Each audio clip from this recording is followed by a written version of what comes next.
하나님 말씀 누가복음 4장 18절부터 22절까지 보겠습니다. 누가복음 4장 18절부터 22절까지 다 함께 읽겠습니다.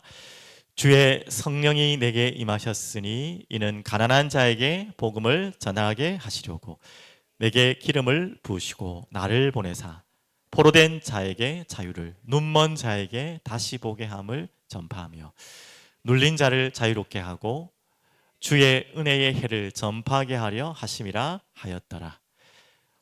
책을 덮어 그 맡은 자에게 주시고 앉으시니 회당에 있는 자들이 다 주목하여 보더라. 이에 예수께서 그들에게 말씀하시되 이 글이 오늘 너의 귀에 응하였느니라 하시니 그들이 다 그를 증언하고 그 입으로 나오는 바 은혜로운 말을 놀랍게 여겨 이르되 이 사람이 요셉의 아들이 아니냐. 아멘. 자, 오늘 말씀 제목은 조금 길죠. 가난한 자에게 복음을 전하게 하시려고 라는 제목으로 오늘 함께 말씀을 나누겠습니다. 거의 3여 년 동안을 코로나로 참 불안했죠. 그리고 불안한 것보다도 좀 많은 것에 단절이 됐기 때문에 많은 분들이 우울하고 좀 마음이 무너진 분들이 많아요. 저도 좀 그랬던 것 같고요. 그리고 이 코로나가 언제 끝나나 할 때 뭐 몇 달 생각하다가 1년, 2년, 거의 3년은 간 것 같아요. 3년. 그렇게 가다 보니까 언제 끝일지도 모르고 단절되는 삶들이 길어지니까 모든 것이 불안하고 힘 빠지고 답답하고 그랬죠. 그렇죠? 그런데 여러분 그 지나오니까 얼마 안 됐지만 또 어떤 마음이 들던가요? 저만 그런지 모르겠지만 좀 답답하긴 했지만 그 시간이 우리에게는 가장 또 중요한 시간이었던 것 같아요. 모든 것을 새롭게 시작하는 시간이었고 또 새롭게 시작하기 위한 우리는 몰랐지만 우리는 전혀 예상치 못했지만 준비할 수 있는 중요한 시간인 것 같았습니다. 저도 개인적으로 시간이 좀 여유가 있었기 때문에 그때 예전에도 좀 그랬긴 했지만 한국 교회의 많은 목사님들의 메시지를 정말 많이 들었던 것 같아요. 그때 기회가 되었고 그래서 그러면서 좀 더 많은 하나님의 은혜를 받았고 또 제가 알지 못했던 또 깨닫지 못했던 또 뭔가 눈이 덮여 있고 마음이 덮여 있던 그 부분이 하나하나 정말 비늘이 벗겨지는 것 같은 그런 시간이었기도 합니다. 그래서 우리가 지금 짧은 기간이지만 지나고 보니까 보십시오. 그게 또 그것 때문에 그 시간 때문에 또 힘든 여러분들도 아직도 계실지 모르겠지만 중요한 계기가 되고 또 메시지가 되고 우리에게는 새로운 전환점이 되는 것입니다. 그런데 이제 또 말할 수 없는 것이 우리 이제 TV만 틀면 불안한 시대를 살고 있습니다. TV를 틀 수가 없어요.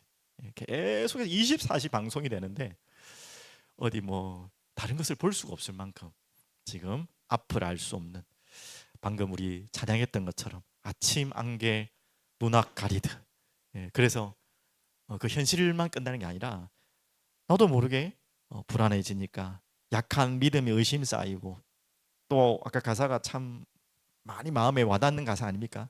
빗줄기에 바위가 패이듯 나의 작은 소망도 사라져가고 불안해지고 그때에 중요한 것은 그 뒤에죠. 고요하게 들리는 주의 음성을 듣다는 거죠. 뭐라고 말씀하셨죠? 내가 너를 사랑하노라. 참 가사가 너무 아름다운 가사고 우리에게 참 중요한 메시지를 주는 가사인 것 같습니다. 그런 것처럼 지금 이제 오는 불안함은 단절보다는 분쟁이죠. 분쟁과 분열과 원래부터 분열됐던 나라가 이제는 더욱더 분열될 수밖에 없는 그런 시간표 같고 또 불안한 모든 예측할 수 없는 상황들이 수요일에도 좀 말씀드렸지만 나왔습니다. 그래서 우리는 또 이 상황이 좋다는 말이 아니라 우리가 진짜 교회가 깨어서 눈물로 기도했고요. 중요한 하나님의 메시지를 주십니다. 하나님은 반드시 교회를 통해 주십니다. 하나님의 백성들에게 이 세상을 살릴 메시지를 주지 그 정치권의 경제권에다가 하나님은 눈에 보이지 않는 메시지를 줄 수 있겠지만 직접적인 메시지를 주지 않으세요. 우리에게 주십니다. 우리에게 주신 이유가 무엇입니까? 우리하고 전혀 상관없는 이야기였고 우리가 뭐 교회가 뭐 어떻게 할 수 있단 말입니까? 라고 되물을 수 있겠지만 아니라는 거예요. 하나님은 우리를 통해 우리에게 기도하게 하셔서 이 시대와 상황을 보게 하셔서 메시지를 던지시는 것입니다. 그리고 그 메시지를 세상으로 흘러보내기를 원하시는 거예요. 그럼 우리가 찾아야겠죠. 맞죠? 오늘 그런 귀중한 시간표들이 되길 바라고요. 결론은 어떤 일이 있어도 하나님은 중요한 메시지를 담고 우리를 이끌어 가신다. 그래서 제일 첫 번째 오늘 메시지는요. 오늘 제목 이전에 21절 보시면 이렇게 나옵니다. 이에 예수께서 그 말씀을 하시고 이 글이 오늘 너희 귀에 응하였느니라 하시니. 이 표현이 어려운데요. 다른 세 번역에 쉽게 표현하면 이 말입니다. 뭐 의미는 이미 아시겠지만 오늘 이 말씀이 너희 듣는 이 자리에서 이루어졌다 이 말입니다. 지금 그 말씀은 뭐예요? 이사야서 말씀 아닙니까? 이 말씀이 오늘 이 말씀을 듣는 너희 이 자리에서 이루어졌다. 바로 돌려서 한 이야기지만 바로 누굴 이야기한 거죠? 복음이죠. 복음의 말씀을 설명했는데 이 복음이신 그분이 바로 나다 이 말이에요. 예수님이다 이 말이에요. 이 말씀이 지금 나에게 너희들의 있는 자리에서 이루어졌다. 참 어마어마한 메시지죠. 그래서 우리는 복음을 항상 정리해야겠죠. 자, 로마서 1장에 이미 복음에 대한 정확한 메시지가 있습니다. 다 같이 앞에 보고 읽어보겠습니다. 이 복음은 하나님이 선지자들을 통하여 그의 아들에 관하여 성경에 미리 약속하신 것이라. 이 약속 중에 오늘도 말씀 이사야서 오늘 누가복음 4장 18절이 이사야서 말씀 아닙니까? 91 몇 장입니까? 61장 1, 2절 말씀이죠. 이렇게 약속하셨는데요. 3절 보시겠습니다. 그의 아들에 관하여 말하면 이제 누군지 대충 20곡인데 알겠죠? 우리 아이들도 육신으로는 다윗의 혈통에서 나셨어요. 그분이 메시아가 돼야 돼요. 구원자가 돼야 됩니다. 또 4절에 보겠습니다. 성결의 영으로는 죽은 자들 가운데서 살아나셔야 돼요. 부활하사 능력으로 하나님의 아들로 선포되셨으니 답이 나왔네요. 곧 이 복음은 누구라고요? 우리 주 예수 그리스도니라. 복음은 곧 누구라고요? 우리 주 예수 그리스도 복음입니다. 지금 그 이야기를 예수님이 직접 그 자리에서 이 말씀을 읽고 예언된 말씀을 읽고 자신을 향한 예언된 말씀을 읽고 말씀하는 거예요. 이 글이 오늘 너희 귀에 응하였느니라. 오늘 이 말씀이 너희 듣는 이 자리에 이루어졌느니라. 어마어마한 지금 축복의 자리에 이 사람들이 앉아 있는 것입니다. 여러분 이 기가 막힌 자리에 앉아 있다면 얼마나 놀랐겠습니까? 자, 그리고 또 말씀하고 있습니다. 이 복음으로 오시기 위해서 이미 선지자들의 글 가운데 또 말했죠. 가장 선지자들의 글 가운데 상세하게 이분의 죽으심을 설명한 글입니다. 다 함께 앞에 보고 읽을게요. 그가 찔림은 우리의 허물 때문이요. 자, 누군지 알겠죠? 그를 그가 상함은 우리의 죄악 때문이라. 그가 징계를 받음으로 우리는 평화를 누리고 그가 채찍에 맞음으로 우리는 나음을 받았도다. 자, 그가 누굴까요? 예수님이죠. 예. 바로 예수님이 오기 700여 년 전에 이사야 선지자를 통해 예언해 이렇게 상세하게 다 6절까지 보겠습니다. 우리는 누굽니까? 여러분과 저죠? 다 양 같아서 그릇 행하여 각기 제 길로 갔거늘 여호와께서는 우리 모두의 죄악을 그에게 담당시키셨도다. 양이요 순하고 또 아주 착한 동물 같지만 미련하고 정말 어리석은 것이 양입니다. 그리고 자기 마음대로 목자가 없으면 자기 마음대로 죽을 길을 걸어가는 것이 양이에요. 또 앞에 눈이 어두운다는 거 다 알잖아요. 눈이 어두워서 절벽으로 떨어지는 것을 보고 또 따라가는 게 눈이 어두워가지고 그렇게 어리석은 게 양. 그게 우리를 표현한 것입니다. 그 대신해서 예수님이 우리를 살리기 위해 아까 말씀드린 것처럼 십자가에 돌아가시고 살아나신 것입니다. 바로 이 복음이 예수 그리스도의 복음이죠. 자, 그러면 예수님이 뭐라고 말씀을 이사야 61장을 읽고 자신이라고 얘기했는지 18절 성경을 볼게요. 한 번만 더 읽겠습니다. 오늘 18절 자세히 봐야 됩니다. 주의 성령이 내게 임하셨으니 이는 가난한 자에게 복음을 전하게 하시려고 내게 기름을 부으시고 나를 보내사 포로된 자에게 자유를 눈먼 자에게 다시 보게 함을 전파하며 눌린 자를 자유롭게 하고 주의 은혜의 해를 전파하게 하려 하심이라 하였더라. 자, 끝 구절 특히 보면 19절 보면 주의 은혜의 해를 전파하게 하려 하심이라. 이 주의 은혜의 해가 뭐라고 그랬죠? 주일날은 제가 간단하게만 설명하고 넘어가는데 굉장히 중요한 내용이에요. 뭘까요? 혹시 기억하는 분 계십니까? 주의 은혜의 해. 찬양도 있잖아요.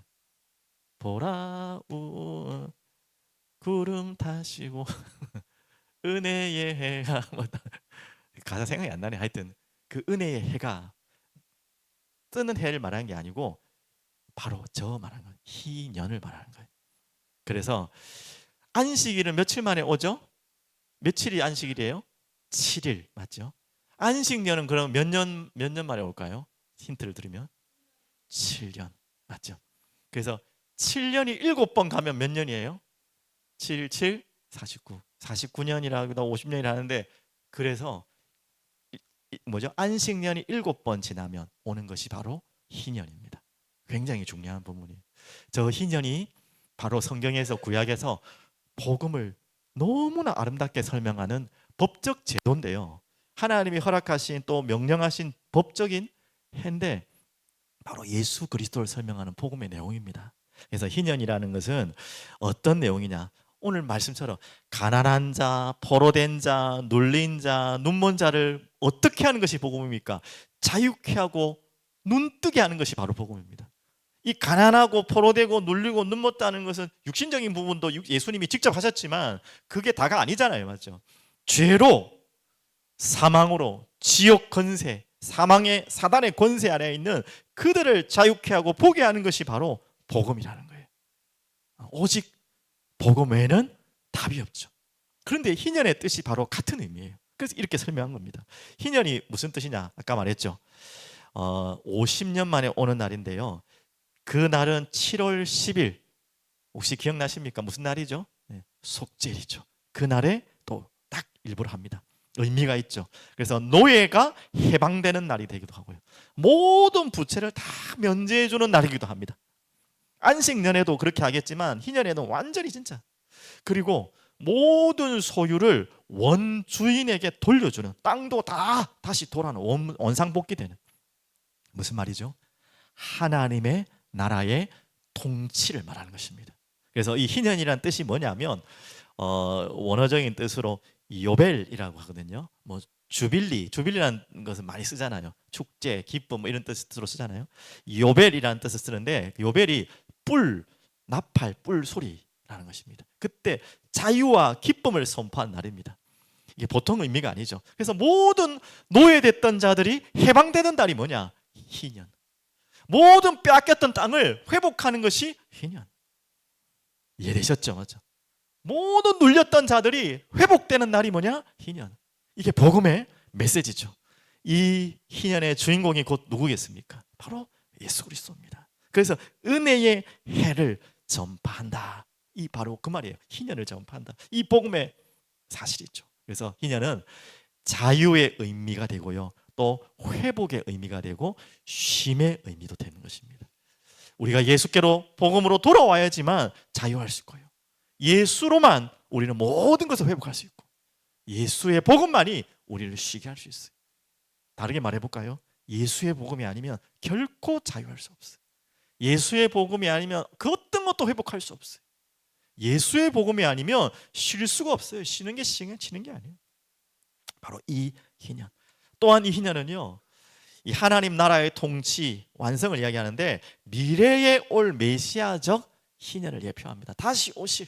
그래서 아까 그 찬양이 연결되는 거예요. 보라 가사가 생각나네. 하여튼 그 희년, 영원히 다시 오실 그 메시아, 그 희년 또한 하나님 나라를 예표하는, 기다리는 어마어마한 메시지죠. 그 복음의 주인공으로 내가 왔다, 이렇게 말씀하는 것입니다. 자, 그러면 이렇게 복음이 그 자리에 선포되었는데요. 자, 참 너무나 들뜨고 정말 기가 찰 일이고 진짜 이 표현이 너무 저급하지만 자빠져도 안 될 판에 이 복음이 선포되어 있는, 그것도 누가 복음을 선포했다고요? 복음이신 예수님이 복음을 선포했다는 게 이번 주 제목이잖아요. 복음이 복음을 선포했어요. 과연 복음이 복음을 선포하는 자리에 있을 수 있는 사람이 얼마나 있겠습니까? 얼마나 은혜입니까? 이게 얼마나 은혜입니까? 정말 은혜죠. 그런데 어떻게 했죠? 그 은혜를 이렇게 받았어요. 누가복음 4장 22절 보십시오. 그들이 다 그를 증언하고 그 입으로 나오는 바 은혜로운 말을 놀랍게 여겨. 여기까지 읽으면 좋은 발음 같죠. 놀랍긴 해. 딱 말씀 잘한다. 좋아. 말씀 잘 전하네. 하는데 그들이 어떻게 했다고요? 이르되 이 사람이 요셉의 아들이 아니냐 이라고 나와요. 요셉이 아니. 이 말은 뭐예요? 야, 네 말 잘하고 메시지 잘하지만 너 그 같은 동네니까 어릴 때부터 봤을 거 아니야 잘하는. 그러니까 고향에서 선지자가 이 귀함을 받지 못한다는 말이 그 말이죠. 너 그 요셉의 아들인데 뭐 네가 무슨 메시아란 말이야? 하면서 이제 대부분 핍박이 시작되는 하나의 시작이 되죠. 참 제일 안타깝죠. 가장 축복된 복음이신 예수님이 복음을 선포하는 자리에 그들이 와 있는데 하물며 그것도 고향이에요. 내 고향 사람이야. 얼마나 축복의 자리에 함께 하는데 그 가장 가까운 자리에서 가장 복음을 거부하게 되는 일이 생기는 것입니다. 이 다음 돌아오는 주일날 이 부분을 좀 더 구체적으로 설명하고 의미적으로 좀 우리가 메시지를 잡아야 되는데 그럴 수 있다는 거예요. 자, 이렇게 복음이 선포되었는데 가장 불쌍한 자리가 어디라고요? 가장 배부르는 자리, 가장 축복받은 자리, 가장 기뻐하고 날 때들 그 자리가 거부하는 자리였다는 거예요. 우리는 언제나 그럴 수 있다는 거예요. 지금 그런 모습이죠. 그런데 왜 복음을 선포합니까? 복음을 왜 전해야 됩니까? 하지만 그 가운데 있다니까요. 가난한 자, 또 다른 의미죠. 그렇게 가난한 심령으로 이 복음을 기다리는 자들이, 눈먼 자들이, 눈을 멀었는데 눈 먼지를 모르는 자들 말고 진짜 눈먼 자, 내가 눈 멀었다는 걸 아는 자, 내가 정말 포로로 잡혀 있다는 걸 아는 자, 내가 눌려 있다는 걸 진짜 아는 자가 가난한 자죠.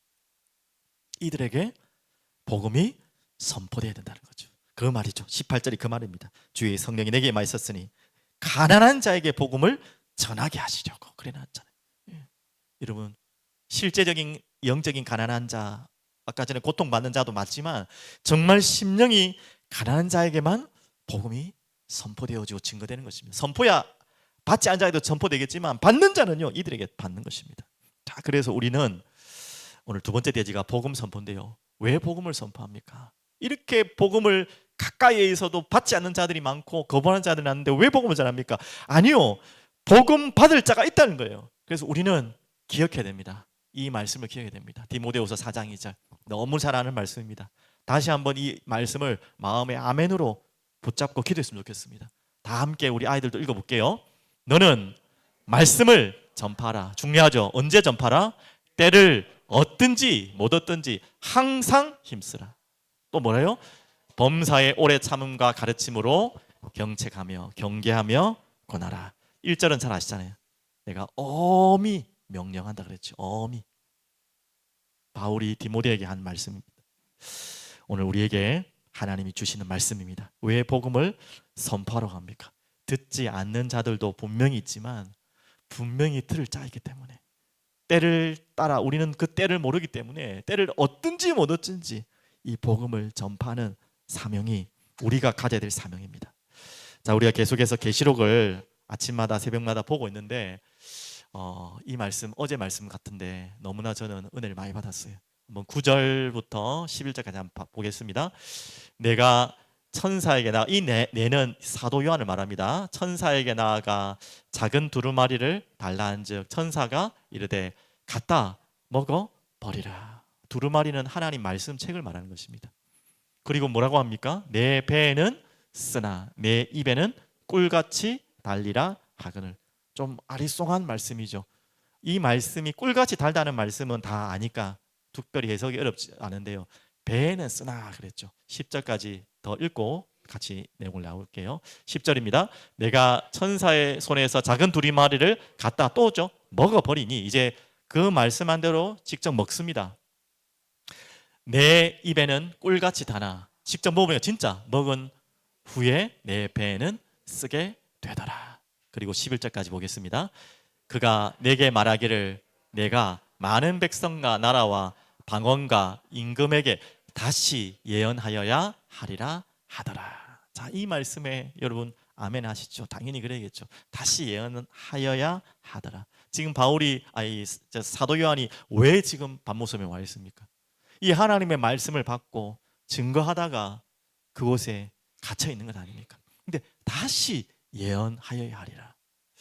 맞는 말 같지만 당연히 아멘으로 받아야 될 것 같지만 참 쉽지 않은 말이죠. 새벽에도 증강 기억이 나는데 기억나시죠? 라이언 일병 구하기라는 그 영화를 다시 한 번 더 또 말씀을 드리지만 라이언 일병이라는 한 사람이 하여튼 뭐 적진에서 나오지 못했는지 포로를 잡혔는지 있단 말이죠. 그 라이언 일병 하나를 구하려고 최상의 특수부대 여러 명을 투입하는 거예요. 자, 이게 과연 맞는 이야기입니까? 틀린 이야기입니까? 이게 생산적으로 맞는 이야기가 틀립니까? 계산적으로는 안 맞죠. 하지만 의미적으로는 목적적으로는 어마어마한 메시지가 있는 거죠. 그래서 미국이란 나라 뭐 국뽕 뭐 이런 거 있잖아요. 한 사람을 위해서라도 그것도 나라를 위해 지키는 군인을 위해서 우리는 끝까지 포기하지 않고 지킨다. 이거를 그 작은 이야기 같지만 온 국민이 그걸 볼 거 아니에요. 그걸 들을 거 아닙니까? 뭐 얼마나 든든하고 안심이 되겠습니까? 이게 어마어마한 메시지거든요. 그건 좋다 치고요. 그러면 그 한 사람을 위해서 여러 명이 가는데 그 여러 명이 가는 그 특수부대가 가면서 저도 영화는 안 봤지만 대충 그런 것 같아요. 또 죽어가잖아요. 한 사람보다 더 많은 사람이 죽어가요. 그럼 이건 또 뭐냐 이 말이에요. 그러면 가야 됩니까? 말아야 됩니까? 이게 숙제잖아요. 과연 그게 맞는 이야기입니까? 자, 이 부분은 세상적인 이야기이기 때문에 뭐 그건 우리가 뭐라고 말할 수 없지만 하나님 우리에게 그렇게 말씀하시는 거예요.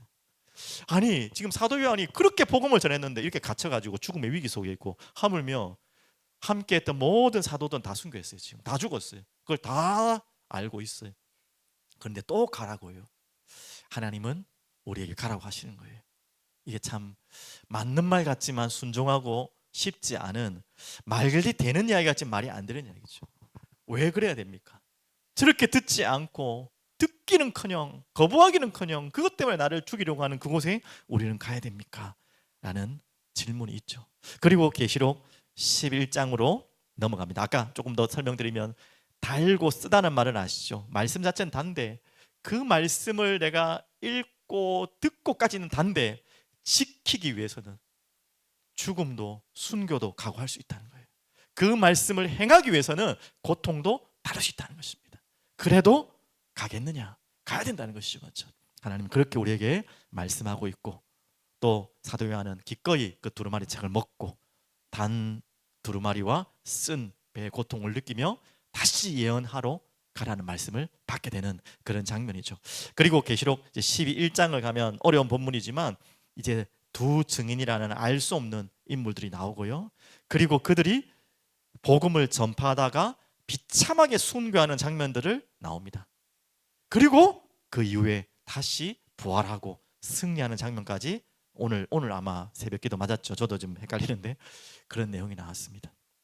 자, 이 모든 부분을 통해서 하나님 우리에게 말씀하는 것이 무엇입니까? 복음 선포가 무엇이냐? 복음 선포에 대한 내용입니다. 오늘 예수님이 지금 어떤 본문이냐면 이 세례를 받으셨어요. 공생의 시작을 하면서 그리고 마귀의 시험을 받으셨어요. 그 중간에 예수님의 족보까지 나옵니다. 자, 이 모든 부분을 통해서 이제는 무엇으로 시작합니까? 예수 그리스도의 복음 선포 사역이 시작되는 장면입니다.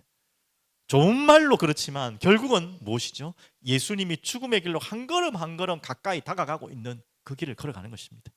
그것도 가장 고향에서부터 이게 첫 사역이라고 할 수 없지만 지금 누가복음에서는 첫 복음 전파 사역이죠. 누가복음에서는. 근데 첫 사역부터 누가복음에서 말하는 첫 사역부터 거부하는 그 현장에 가게 되는 것이죠. 하지만 예수님은 끝까지 마지막까지 십자가까지 그 복음의 선포의 자리를 피하지 않고 가는 그 내용이죠. 맞죠?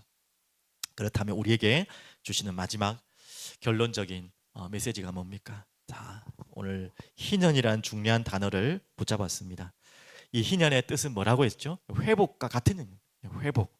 모든 하나님의 나라의 통치가 회복되는 쉼을 얻는 그리고 모든 것을 제자리로 돌려놓는 것이 바로 희년이에요. 오늘 지금 이 땅이 이 희년이 필요한 때입니다. 우리나라뿐만 아니라 전 세계가 모든 것을 되돌려야 될 시간이에요. 하나님의 나라와 통치로. 하나님 우리에게 주시는 메시지죠. 그것을 위해서 하나님은 우리 작은 교회지만 또 작은 한 사람 한 사람들이지만 소수의 사람들을 불러서 우리에게 말씀을 먹이시는 거예요. 먼저 여러분의 그 말씀이 달고 오묘한 말씀으로 받으시되, 그리고 분명히 그 말씀이 달지만 그 뱃속에서는 쓸 수 있다는 거예요. 그렇다고 내뱉겠습니까? 아니죠. 그 말씀을 가지고 하나님은 가기를 원하세요. 뭐 하기 위해서? 이 희년을 선포하기 위해서, 그리고 이 하나님 나라를 이 땅에 이루시기 위해서, 이 하나님의 나라의 통치를 하나님은 우리를 통해 하시고자 하는 것입니다. 여러분, 이 딱 언약을 붙잡고 기도하시고요. 제가 왜 이 언약을 붙잡았냐면, 이번 주간이 계속 말씀드리지만 이제 1주년이라면, 우리가 뭐 공식적인 1주년은 아니지만 그냥 사실적인 1주년이죠.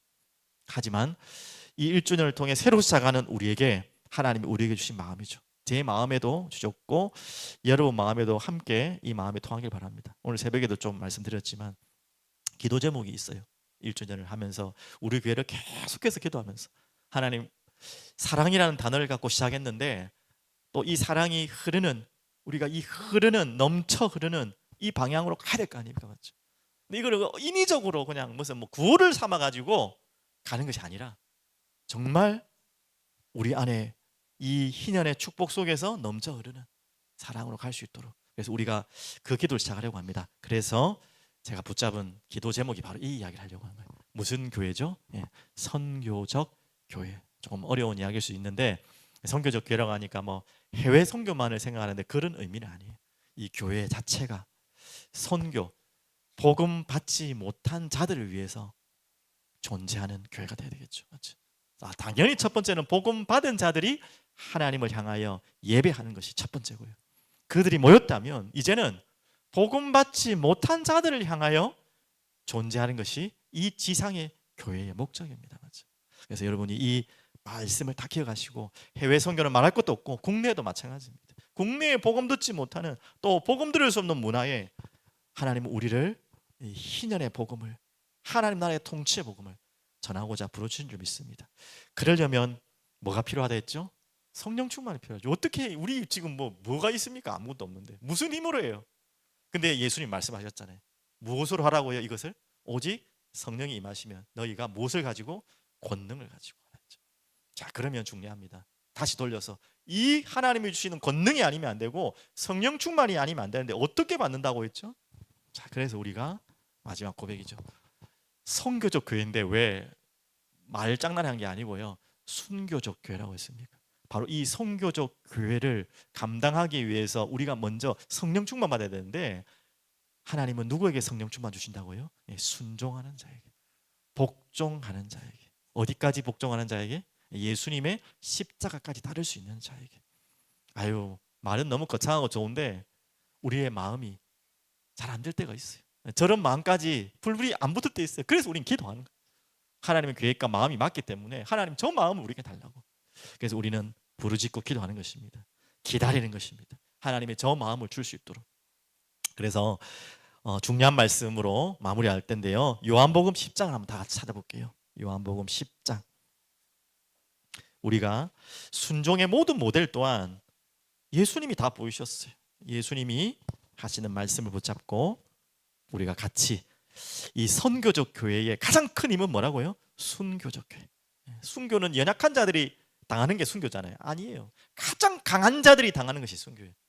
예수님께, 하나님께 완전히 복종한 자들만이 할 수 있는 것이거든요. 자, 다시 했죠? 요한복음 10장 11절부터 보겠습니다. 예수님이 하신 말씀입니다. 나는 선한 목자라. 선한 목자는 양들을 위하여 목숨을 버리거니와. 예수님이 바로 이런 분이죠. 12절. 삭구는 목자가 아니요 양도 제 양이 아니라 이리가 오는 것을 보면 양을 버리고 달아나나니 이리가 양을 물어가도 또 해치느니라. 자, 13절. 달아나는 것은 그가, 당연히죠, 삭군인 까닭에 양을 돌보지 아니함이나 나는 선한 목자라. 나는 내 양을 알고 양도 나를 아는 것이 아버지께서 나를 아시고 내가 아버지를 아는 것 같으니 나는 양을 위하여 목숨을 버리노라. 너무나 귀한 말씀이죠. 나는 선한 목자라. 나는 내 양을 안다. 양도 또 나를 안다. 우리가 찾는, 또 우리를 통해 하나님이 하실 양은 이겁니다. 바로 예수 그리스도의 양을 찾는 거예요. 나의 양이 아니죠. 목사라고 목사의 양이 아니에요. 예수님의 양. 주님의 선한 목자의 양을 우린 찾는 거예요. 그분의 음성을 들을 자가 있다는 거예요. 분명히 우리는 그 자를 위해 가는 것입니다. 목숨까지도 버리노라 15절 나왔죠. 그리고 의미 있는 내용이 16절부터 또 나옵니다. 같이 볼게요.